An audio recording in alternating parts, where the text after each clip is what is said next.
So you want to run Facebook ads profitably. Now, getting Facebook ads to work can literally turn your business into a money printer, but even some of the best entrepreneurs out there still struggle to make them work. And the reason is simple.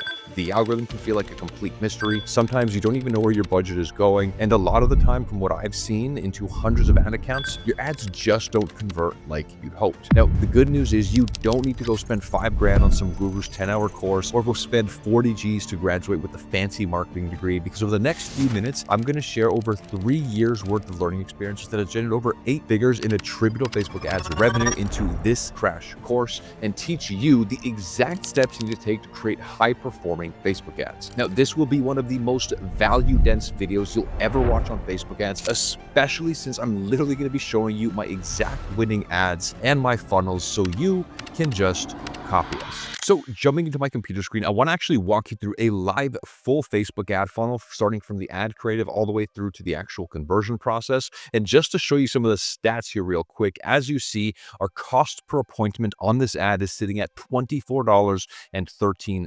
And then when we track more of the back end metrics in specifically things like the actual cost per qualified showed appointment, you see we're getting qualified showed appointments to the table at $59.76 a pop. So jumping into the ads manager, as you can see, this is an engagement style ad campaign. And then if you take a peek at the actual conversion specifications inside of the ad set, we are running conversion locations to a website, and we're trying to maximize the number of conversions, and the conversion event specifically that we're choosing is the schedule event. Now, up next on the list, I want to chat about the Advantage Plus audience. If you're not using this right now, you're missing out on so much money, because the Advantage Plus audience is Meta's AI going out and actually finding your ideal customer. So we always turn on Advantage Plus audiences because honestly, it's a blend of both targeted and broad. So what we like to do is we'll actually add some detailed targeting, guiding the AI into which audience demographic we think is going to perform the best. But because we're using Advantage Plus audience, the AI machine learning algorithm is not going to be limited to just those interest-based demographics. It can and actually will go outside of your target audience if it thinks it can find people most likely to convert. And one last thing I forgot to mention, the way we like to name our ad sets is we're going to give each ad set its own creative. So as you see, this is ad 2001, and then we do include the actual targeting that we have. And as you see, we have Advantage Plus turned on, and then we never really change out the audience in our creative testing campaign. We literally just leave the audience the same, and the only thing that will change is actually going to be the name of the ad,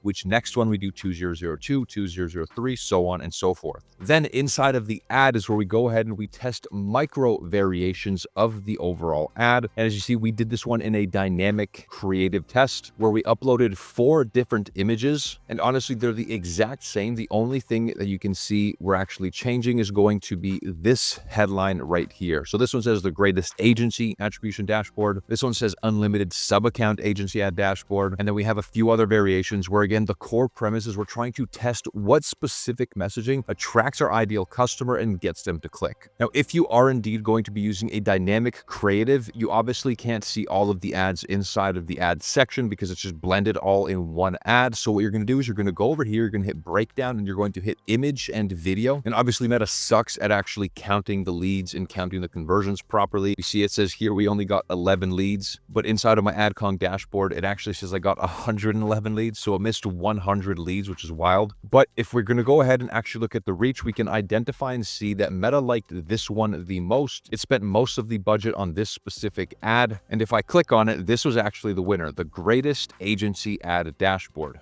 So what this tells me as a marketer is people like this style of messaging the most, where it says the agency ad dashboard. I guess people don't give a shit about the attribution agency ad dashboard. They don't give a shit about unlimited sub accounts, and maybe that doesn't even make sense in the context of them not knowing exactly what our software does. And it also seems like people like to see the word agency and ad compared to agency attribution. So what we then do is we take this style of messaging and we make sure that in our next round of ads, we're going to double down on agency ad dashboard and continue to push the messaging that this is the greatest ad dashboard for agencies. Now, a few more tips I want to mention on this actual image ad is, number one, image ads are crushing it right now because everyone and their mom has gone ahead and started running video ads where they guarantee you $1 bajillion or you don't pay and I'll send you my wife on top of it just for wasting your time. Like, we've all seen those bullshit style of ads. And in all of the creative tests we're doing right now, we actually see image ads having some of the best traction. But if you want to actually go ahead and create an image ad, one tip that I recommend is instead of putting just a 1x1 square image, take your image, go into Canva, make this format at 4x5, which gives you a little bit of vertical video. And the reason we want to do this specifically is, number one, when you actually swipe on the homepage, you'll get more real estate on that feed,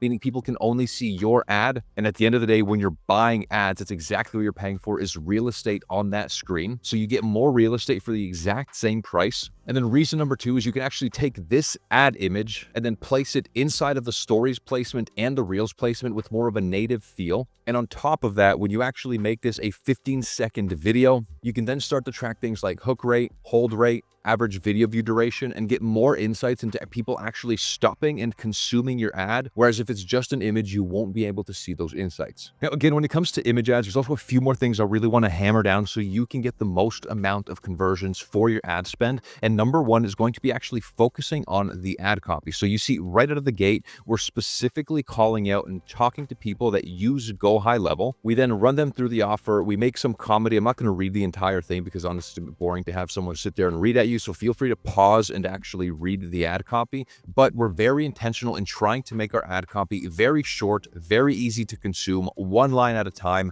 We definitely love to add some comedy in there. And the amount of people that have read this ad copy have come onto the ad and be like, honestly, one of the main reasons I booked was because I read the ad copy and it was great. So I figured let's just go ahead and check out what you guys have, which gives me, the marketer, the insight that if your ad can make people actually admire it, at the end of the day, that's all a good ad is supposed to do. Make someone look at it and be like, damn, this is good. And if they think it's good, then your conversion rates will obviously increase. Now, a few other tips and pointers right away, make sure that you're using industry specific jargon. So because we're trying to talk to marketers, we say things like cost per call, cost per show, cost per offer, right? We're talking about ad dashboards. Right here it says syncs with a high level. So if you're a marketer and you look at this, you know exactly what's happening literally within 1 to 2 seconds of scanning this image, making it very easy to understand exactly what we're offering. And then through our messaging, we're actually attracting the right people that care about tracking things like cost per offer, cost to acquire a customer, ROAS. And then we're inadvertently pushing people away that don't even know what that is or don't give a shit to track it, which again is why you need to be very specific in who you're trying to target, who you actually want to work with, and then reverse engineer the type of messaging and the type of offer that they would want to see, and then slam that inside of your image ad. And then a few more quick pointers. Obviously, you want to make sure that your headline is quick, punchy, and very easy to understand. So we compare ourselves to one of our competitors, and then right underneath we say try risk-free because we have a money-back guarantee where if you don't make more money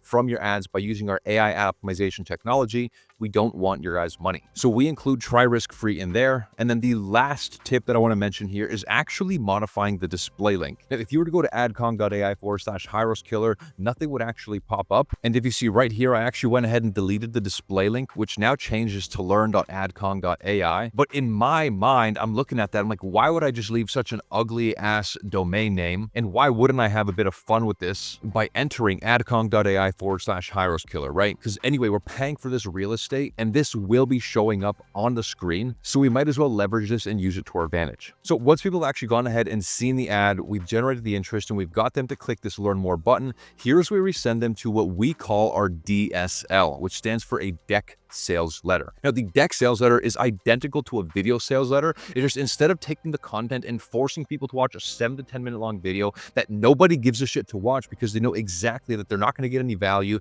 you're going to sit there and try to sell them on why they need to book an appointment. We take the exact same content and we put it in a slideshow, which is much more self-consumable. It's also more unique and gives people to get the exact same information in honestly twice the speed. So when crafting a good DSL, number one, make sure that you have a very specific call out again at the top. So we say run ads to a VSL/call booking funnel. And then right here, we tell them to swipe through these slides to see how, and then we add the hook right here inside of our deck. How to acquire customers, 21% less ad spend guaranteed or you don't pay. We also like to have some questions here, right? Like how does it work? How much does it cost? So we can drive that intrigue, drive that curiosity and get people to swipe onto the next page.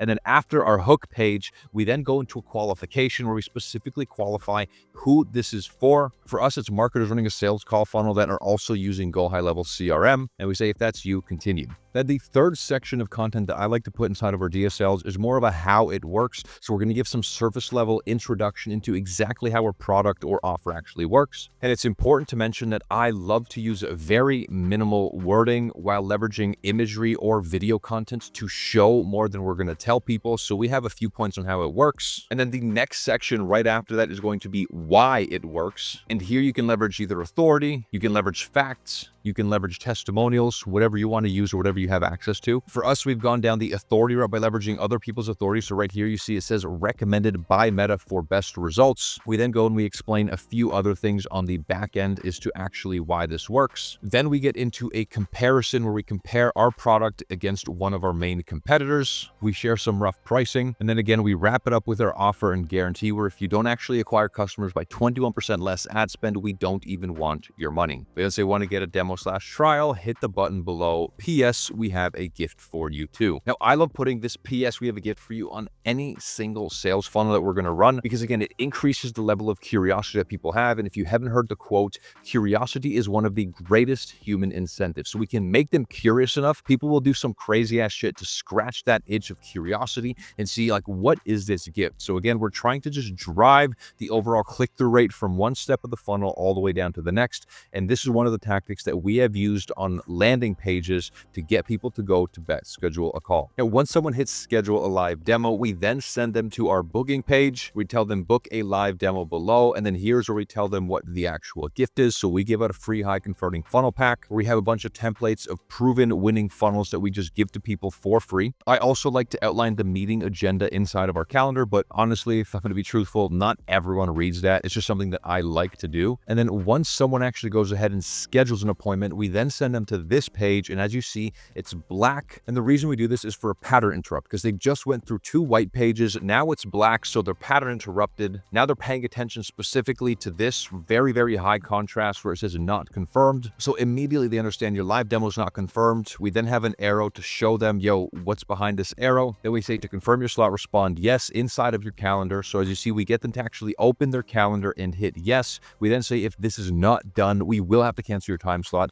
due to spam/bots. We then go over the meeting agenda. We walk them through what's going to be happening on that meeting. And then we also show them how to get your free gift. And again, we're very intentional. We put it inside of the calendar event. So we tell people, yo, go and open your calendar event. And inside of your calendar event, we actually will give you the free funnel pack. So again, very intentional. We want people to open that calendar event inside of their calendar, both to confirm the appointment and to actually get their free resource, because I know that if they open that calendar event, the chance that they actually have it on their calendar and when the time comes, they're going to show up will drastically increase. Now, the next steps when someone actually books the call is we're going to leverage Go High Level automations to make sure we're fully automating absolutely everything. So every time someone books an appointment, we remove them from other nurture automations so they don't get followed up to schedule an appointment because they already scheduled an appointment. We then update the opportunity, put it in the right pipeline stage under sales call booked. We then send out a confirmation email that says your live demo is pending. And again, we get them to do the exact same instructions. Please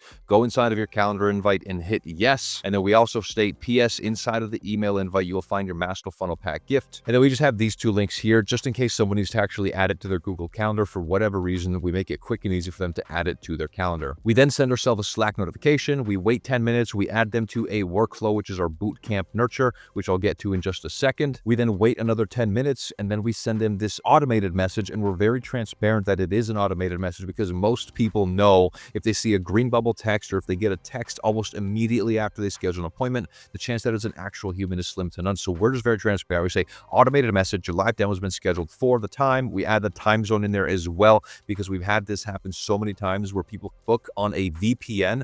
And if they're booked on a VPN, maybe their time zone is a bit different. So we include the time zone just to make sure there's no issues whatsoever. And we also say, PS, if you need to reschedule, respond here and live agent will be with you ASAP. From there, we wait 4 hours before the appointment where we send them a reminder saying, hey, your live demo with AdConc starts in 4 hours. We then wait 5 minutes before the actual appointment where we send them an email that says live, your demo has started. We give them the Zoom link. And then we also send them an SMS where it'll say Jimmy. And then if I'm the one taking the sales call, it'll say Matei is in the Zoom room. Here's the meeting link. PS, just emailed you the link as well in case you need it. Now, we add the meeting link in this specific text because if someone actually has a MacBook and they have an iPhone, chances are they're going to be logged into the MacBook inside of iMessage message. And when they get this text message, they'll have this link right here, so they can just easily click on the link inside of iMessage and open the Zoom inside of their computer. But if they don't actually have a Mac, that's why we say PS, just email the link as well. That way they can open the email on side of their computer. And again, click this link right here and join the Zoom room. So again, this automation right here is more designed to get people to actually show up to the call. But as you see, we also add them to a workflow where we're going to nurture all of these leads. And we do that through our bootcamp content. So this is how it works. Once we send them inside of this automation, they get email number 1, they'll get email number 2, and they'll get email number 3. So we're sending them 3 separate emails. And then inside of the content of this email is not written content. It's more so designed to be training videos. So this one here specifically, how to get $10.59 cost per call. Where then like Jimmy put together bootcamp training, shows you how this new campaign booked 8 calls at $10.59 a pop on day 1 using a new creative test. Feel free to watch it here. So you see, we're intentionally being very short around copy because our goal is not to get people to read. We want to get them off this email to go watch and consume our content. And just showing you some of the stats, as you see right here, the stats for the last 30 days, we have email number 1, 13.64% of people actually clicked open the email to go and watch the video. We then have this one right here, which again says 13.64. That's very strange. I feel like high levels getting this one up a little bit. I just shit myself if this is 13.64 twice. But anyways, it looks like apparently it's the exact same stats. 13.64% of people also open this. And then if we go down to the last email, 8.7% of people that booked a call watched this video. Now, out of all the people that actually schedule a call, then click on this email to go watch those videos, and then they come on those calls, those people are the most warm, the highest qualified, and the most nurtured prospect because they come on the sales call having consumed already about 30 minutes worth of content specifically about what our software does. So they show up. Number 1, they're excited because they saw behind the scenes already. Number 2, we explained most of the back-end processes through the video. And then when they show up, they verbally state, they're like, yo, I watched all the emails. Honestly, I was super excited to hop on this call. Literally everything inside those videos is bang on, and this is exactly what I need. So again, to summarize, the reason why I recommend a bootcamp nurture that uses video content specifically is not everyone is going to click on these and watch it. Obviously, it's email marketing. But even if you can get 13, 15% of people that schedule a call to watch this, I promise you are going to notice these people show up to the call way warmer and way more ready to purchase compared to the people that don't. All right, so I've shared with you some of the best campaign structure practices. I literally showed you a live ad that's working right now. We'll walk you through how to recreate winning image ads. I then walked you through my exact sales funnel as well as all of my automations. And the last thing I want to mention is how to actually leverage AI ad optimization technology in order to make your ads work better. Now, to explain this in more of a visual way, for those of you who don't know, every single time you go ahead and you generate things like leads or booked calls, it ends up sending this data off to the AI ad account's brain, which then trains this AI model on these types of people. So next time you run ads, it will optimize for these types of people. Again, people that are most likely to book a call and people that are most likely to actually give you their information and become a lead. Now, what sucks about running paid ads for a sales call funnel is they have no possible way to actually track who showed up to the call, who was qualified, and who purchased, because again, these are all offline conversions that are happening off of the Meta platform, so it's physically impossible for Meta to know all of these data points. Now, this is why I've built my own software company called AdKong that leverages AI ad optimization technology to track conversions, train AI, and again, lower ad costs by at least 21%. And when you use a tool like AdKong, what we do is we bridge the gap between online conversions and offline conversions so that now Meta knows exactly what people become a lead, what people schedule calls, which of those calls actually show up, how many of those showed up calls are qualified, and how many of those qualified calls actually turn into a purchase. And again, because we're sending all of this data to the AI ad account's brain, the AI ad account's machine learning model will start to understand exactly what types of people purchase from you, as well as give you the most money, because when we train the AI on things like purchase data, we also send back things like cash collected, we send back things like deal size, and inherently based off all this data, we also send back things like conversion rates. So again, it'll know if 100 people become a lead, 50 of those people book a call. Out of 50 50 calls, 40 of them show. Out of 40 showed calls, 35 of them are qualified, and out of 35 qualified calls, let's say maybe 15 purchase. What Meta's ad account then does is it will start to train on these people and identify what's unique about these people compared to these people, and then in the future, it will try to optimize and find more people that are likely to actually purchase. And again, to prove to you that this is not bullshit, this is literally recommended by Meta for best results, where they want you to send back things like how many people are just a lead, how many people are qualified, how many people become a sales opportunity, and how many people purchase. And again, Meta themselves state once you actually do this, you will unlock different types of optimization, where number one is going to be conversion optimization, where basically says it's going to optimize your ad delivery to people most likely to make a specific conversion. Or the second thing you get, which is super badass, is you get ROAS optimization, where it says it'll optimize ad delivery to show ads to people most likely to make a conversion of a specified value, such as purchases over $50. And the only way that the ad account actually knows this to be true is because you, the marketer, need to be feeding this data back to it. And because this is offline data, it's physically impossible for the ad account to actually know this unless you use a tool like AdCong. Now, if you'd like to check out our software company AdCong, feel free to check out the link in the description. However, if you'd like more free value and a lot more behind the scenes into actual Meta ads, obviously I couldn't fit everything into this one short video, so I actually created a 2-hour course that you can watch right here, where we go more behind the scenes into my overall strategy, how to use the Meta Pixel, and honestly a lot more stuff that I couldn't cover in this specific video. So I'll see you in there.